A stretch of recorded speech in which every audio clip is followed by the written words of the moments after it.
અને શું કરે છે? છોડ મને. અરે છોડવા માટે થોડી પકડી છે. અરે છોડ કોઈ જોઈ જશે. અરે કોઈ નહીં જોવે. અને છોડ મને. છોડ. અરે છોડ મને.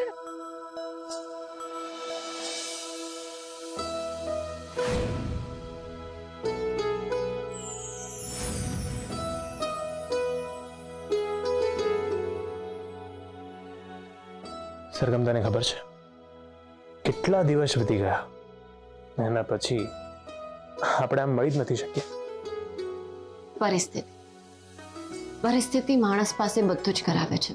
અને જો ને આજે જ્યારે આપણે બધું જ પાછું મેળવી લીધું છે એની ખુશી કંઈક અલગ જ છે ને. મનમાં ને હૃદયમાં ખુશીની એક અલગ જ લહેર છે. સરગમ, એક એક્ઝામ્પલ રૂપે જો હું બધું જ ભૂલી જાઉં તો તું શું કરે? તો તને યાદ કરાવવું મારા માટે 2 મિનિટનું કામ છે. 2 મિનિટનું કામ છે? એ કેવી રીતે? એવી રીતે કે હું સરગમ, સરગમ,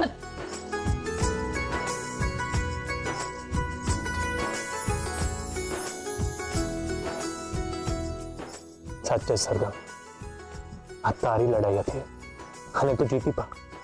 ના ધરે, ફક્ત મારી આપણી લડાઈ. જો હું એકલી આ લડાઈ લડતી હોત ને તો કદાચ હજી સુધી પરિણામ આવ્યું જ ના હોત. પણ કેમ કે આપણે બધા સાથે હતા તો આપણા પરિવારમાં ફરીથી ખુશીઓના દિવસ આવ્યા છે. પોતાના પરિવાર વગર તો આ સરગમ કંઈ જ નથી. કુંદન ને વાસરૂપી વૃક્ષમાં સરગમ એક શાખા છે અને બીજી બધી શાખાઓ મારો પરિવાર. અને એમ પણ અનેક શાખાઓ મળીને જ તો વૃક્ષ બને છે ને. સરગમ, તને ખબર છે તારા શબ્દો અને આપણા પરિવાર પ્રત્યેની જે લાગણી છે ને તારી, એ મને બહુ પ્રભાવિત કરે છે. સંબંધનું બીજ જેવું જ તો હોય છે ને. એને જેટલું પ્રેમથી सींचो એટલું જ મીઠું ફળ આપે. સાચે જ તારી વાત સાચી છે સરગમ, પણ અમુક સંબંધને બહુ માથે પણ ના ચડાવાય. એ તો મેં જોઈ લીધું. આ રૂપ અને આને જોઉં છું ને તો મને એવા જ વિચાર આવે છે. એ લોકો પરિસ્થિતિના માર્યા છે. અત્યારે એ લોકોને આપણા પ્રેમ અને લાગણીની જરૂર છે. એટલે તું તારા મનમાં એમના માટે કોઈ કડવાશ ના રાખીશ. કારણ કે ભૂલથી ભૂલ થવી અને જાણી જોઈને ભૂલ કરવી એમાં ફરક છે. સંબંધ તો બધા જ સાચવવા માંગે છે, પણ સામેવાળાના મનમાં શું છે એ કોણ જાણી શકે છે? એ જ તો. અને પેલી કહેવત છે ને કે જાગ્યા ત્યાંથી સવાર. જે લોકો સમજી ગયા એ લોકો સાચા, અને જે જાણી જોઈને ના સમજી શક્યા એમને પાછા કેમ ના વાળવા? ધ્વનિ, બસ ને બહુ થયો. મેં તને કહ્યું તો ખરી કે તું મનમાં કોઈના પણ માટે હવે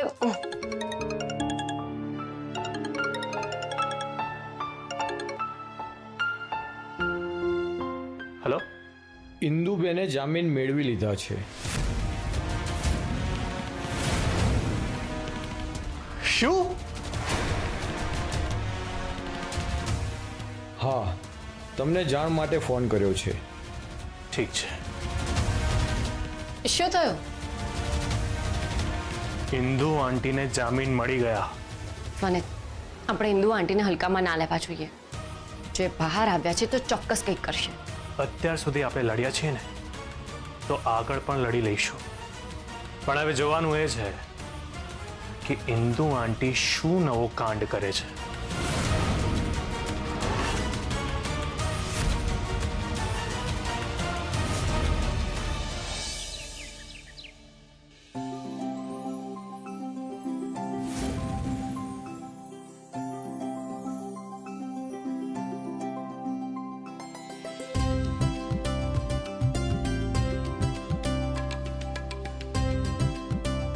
મેડિટેશન ખાલી બીમાર કે રોગીઓ માટે જ નથી હોતું. એને આપણે આપણા જીવનનો એક ભાગ બનાવવો જોઈએ. જેમ આહાર લેવો, પૂરતી ઊંઘ લેવી, મહેનત કરવી એ જીવનનો એક ભાગ છે ને, એવી જ રીતે મેડિટેશનને પણ જીવનનો એક ભાગ બનાવવો જોઈએ. હા, અને એના ફાયદા પણ તો થઈ રહ્યા છે. હા, પ્રકૃતિ, બુક્સ, મેડિટેશન, સંગીત અને એક્સરસાઇઝ આ હોય છે આપણી હીલિંગ જર્નીના સાથી. Thank you Sargam. આજે તે આ બધું અમારા માટે ના કર્યું હોત ને તો ફરી ફેમિલીમાં થેન્ક યુ ના હોય. અને હવે જલ્દી નવા કપડાં પહેરીને રેડી થઈ જાઓ. આજે બેસતું વર્ષ છે ને? હા, અમે હમણાં જ રેડી થઈને આવીએ છીએ. હા, અમે આમ ગયા અને આમ આવ્યા. ચાલ ભાઈ.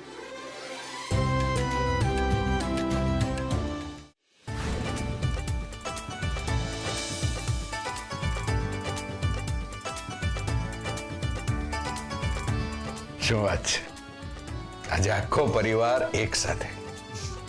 બાપુજી, આજે નવું વર્ષ છે અને નવા વર્ષે આપણે બધા આપણા નવા જીવનની શરૂઆત કરીએ. આપણા પરિવારે ઘણું દુઃખ ભોગવ્યું છે, તો આવનારા વર્ષોમાં આપણા પરિવાર ઉપર દુઃખ ના આવે એવી આપણે ભગવાનને પ્રાર્થના કરીએ. એવું શક્ય જ નથી બેટા કે જીવનમાં દુઃખ ના આવે. ભગવાન પાસે એવું માંગવાનું કે ગમે તેટલા દુઃખ આવે પણ એની સામે ઊભા રહેવાની, એને સહન કરવાની આપણને શક્તિ આપે. સાચી વાત છે મોટી બા. સહન કરવાની અને એની સામે લડવાની પણ શક્તિ આપે, અને દરેક સંજોગોમાં આપણે બધા એક સાથ રહીએ. હા, કડીથી કડી મળીને જેમ મજબૂત સાંકળ બનતી હોય છે ને, બસ એવી જ રીતે આપણા બધા જ પરિવારના સભ્યોનો હાથમાં હાથ મળીને એકતા રૂપી સાંકળ બનાવવાની છે આપણે. સાચી વાત છે. અરે ઉખરાસ, આવો બેટા, બેસ.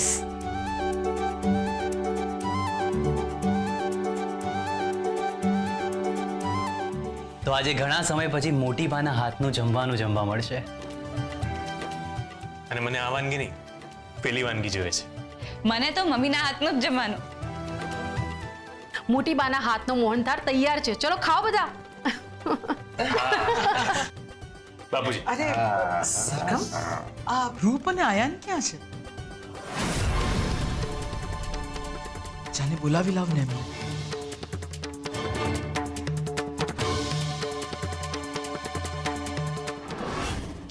મિશ્રા સાહેબ અર્જન્ટ છે, નહીં તો તમને ના કહેત.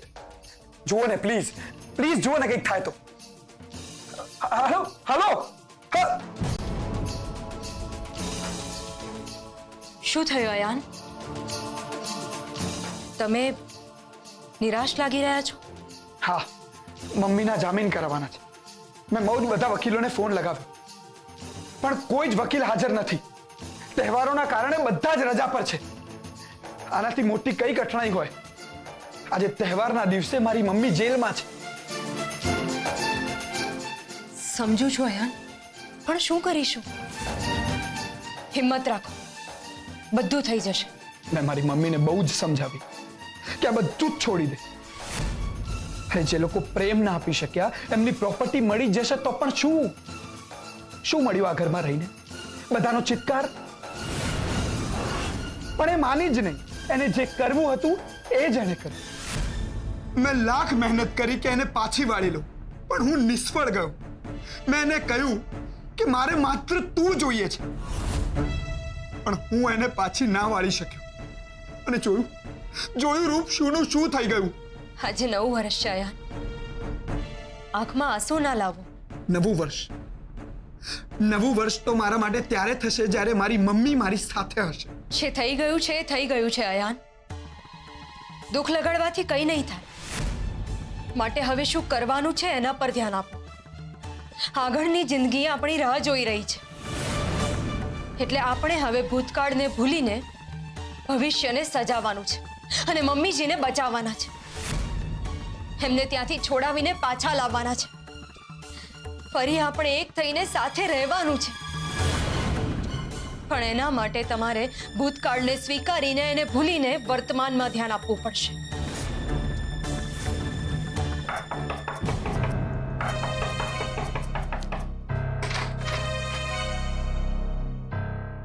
જમવાનું રેડી છે, ચાલો જમી લઈએ. મારે નથી જમવું. તારે ભલે નથી જમવું, પણ તારી કુખમાં રહેલા બાળકનો વિચાર કર અને જમી લે. હવે ફક્ત પોતાના માટે જિંદગી જીવવાનું છોડી દે, કારણ કે હવે તારી જિંદગી ઉપર તારો એટલો અધિકાર નથી રહ્યો. તું ગર્ભવતી છે. હા, હું તો ભૂલી જ ગઈ હતી કે હું આ ઘરમાં આ બાળક માટે અને તમારો ઉપકાર ચૂકવવા માટે રહી છું. તું કોઈ પણ વાતને સીધી રીતે કેમ નથી જોતી? આ જમવા જેવી સામાન્ય વાતને તે શુંનું શું સ્વરૂપ આપી દીધું? એ જે હોય, તમે લોકોએ મને આ ઘરમાં રહેવા દીધી છે એટલે તમે એવું ના સમજતા કે મારો તમારા પ્રત્યેનો અભિગમ બદલાઈ જશે. એવું કંઈ નહીં થાય, સમજી લેજો. તારો અભિગમ બદલાય કે ના બદલાય એનાથી મારે કોઈ લેવા દેવા નથી. કારણ કે એ અગત્યનું નથી કે માણસને શું ગમે છે, પણ એ અગત્યનું છે કે માણસ માટે શું જરૂરી છે. એટલે માણસે એ જ કરવું જોઈએ જે એના માટે જરૂરી હોય, અને હું પણ એ જ કરીશ. અને અત્યારે જરૂરી છે તારું સમયસર જમી લેવું. તો ચાલ જમી લે.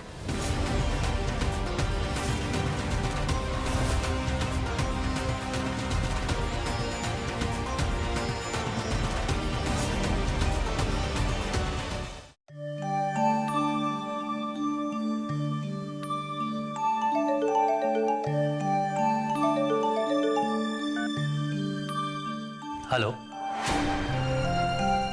શું જામીન મળી ગયા?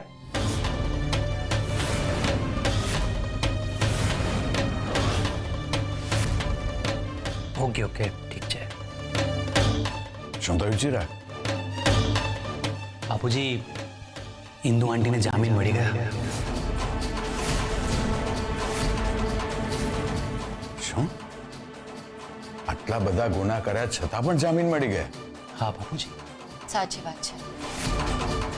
આ વાતની અમને ખબર હતી કે ઇન્દુ આંટીને જામીન મળી ગયા છે. તો મને કહ્યું પણ નહીં. પરી, આજે નવું વર્ષ છે અને નવા વર્ષે આવા સમાચાર એટલા માટે કોઈને ના કહ્યું. હા, આજે આપણા બધા માટે કેટલો સરસ અને ખુશીનો દિવસ છે ને.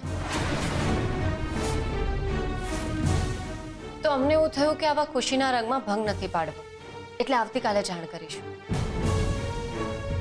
પરી, પરી, પરી જમી તો લે. ક્યાં જાય છે તું? પરી, પરી.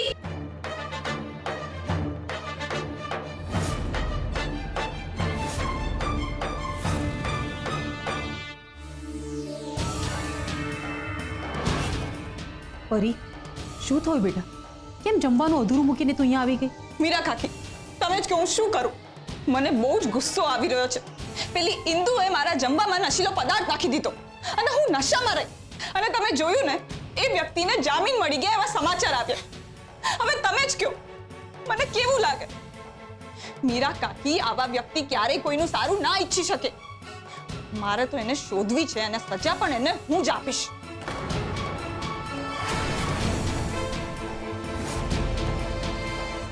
પરી, તું ચિંતા નહીં કર બેટા.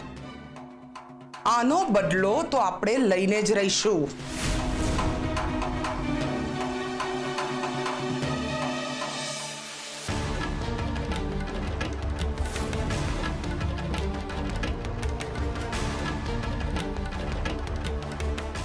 અનસુયા,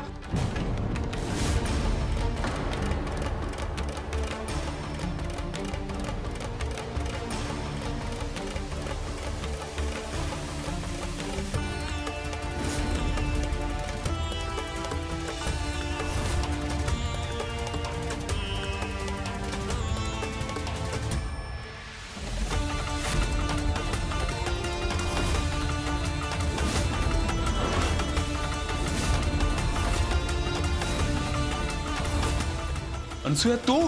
હા, એટલા માટે કે હવે એમના પરના કેસ પાછા ખેંચાઈ ગયા છે. કોણે ખેંચ્યા? મેં.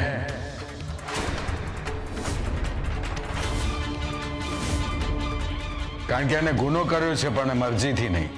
જુઓ, નવા વર્ષ નિમિત્તે 2 દિવસની સરકારી રજા હોય છે, એટલે 2 દિવસ અંશુયાબેને અમારી સાથે શેલ્ટરમાં રહેવું પડશે. પણ એમને એમના દીકરા અને વહુને મળવું હતું, એટલા માટે અમે એમને લઈને આવ્યા છીએ.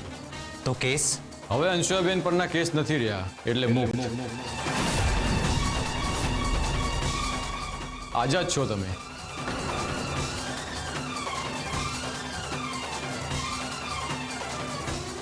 મારે પણ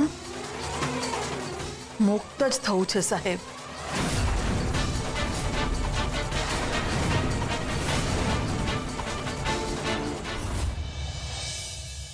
મમ્મી, મમ્મી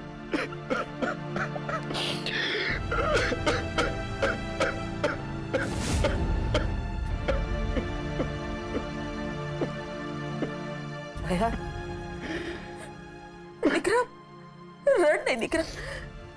અયાન અયાન એવું તો ના હોય ને કે દીકરો જ માની વાત માને. એવા સંજોગો કે સમય હોય તો માએ પણ દીકરાની વાત તો માનવી જ પડે ને. પણ મેં તારી એક વાત ના માની અને એનું પરિણામ આજે તારી સામે છે. અને મેં તારી એક વાત ના માની. તું સાચો હતો અને હું ખોટી. હું ચાલી નીકળી હતી એ વાક્યને સાચું બનાવવા કે અસત્ય બેવજહ હતી. પણ સાચું તો એ જ છે ને કે સત્ય બેવજહ હતી.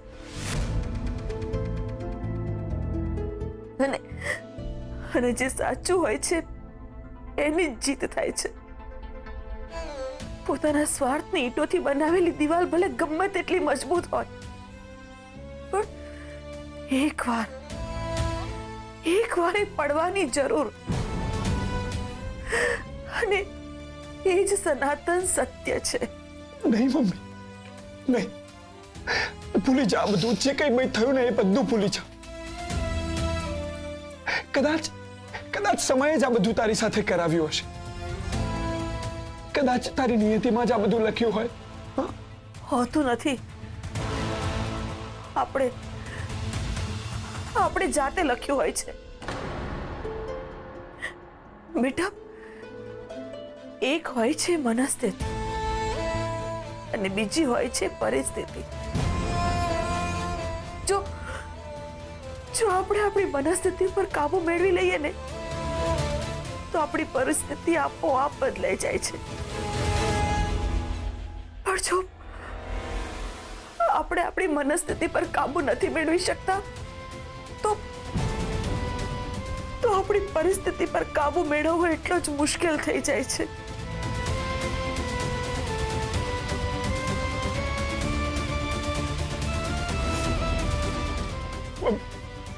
મેં તને કહ્યું હતું ને કે આ બધું ભૂલી જા બધું. જો મેં તને પહેલા પણ કીધું છે અને અત્યારે પણ કહું છું કે મારે માત્ર તું જોઈએ છે. અને અત્યારે ફરી કહું છું કે ચાલ જીવન ફરી શરૂ કરીએ. મારે બીજું કશું જ નથી જોઈતું. મારે જોઈએ છે તું અને રૂપ. બસ એમાં જ તો મારું જીવન છે. મમ્મી, આ જમીનનો એક ટુકડો મેળવવાની હોડમાં આપણે કેટલું ગુમાવીશું.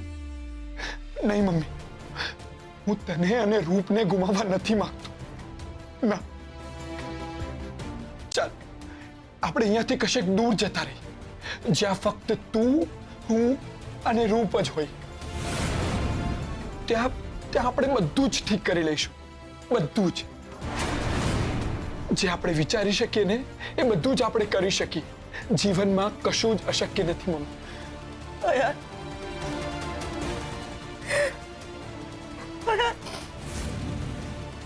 મને સાચું કે છે કે હું એક સારી માં છું કે નહીં? મમ્મી શું કામ આવું બોલે છે? તમારા જેવી માં મળવી ખૂબ મુશ્કેલ છે. તમે જે કંઈ પણ કર્યું છે ને એ મારા માટે કર્યું છે.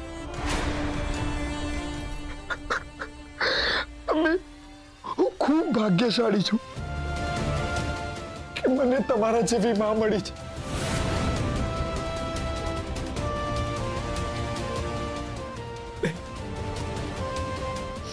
ચિંતા નહીં કર. બધું જ સમય કરાવે છે. બધું.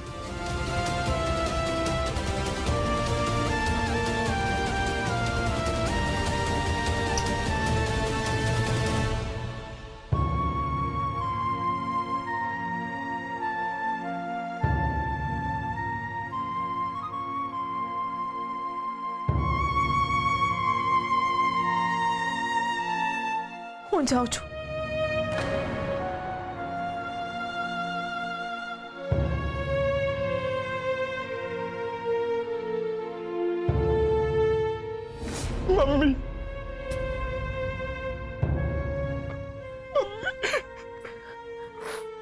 અયાન બેટા, તે તે મારો પાલવ પકડ્યો? હા, હું તારો દીકરો છું ને. હા, તારો પાલવ તો પકડી શકું ને.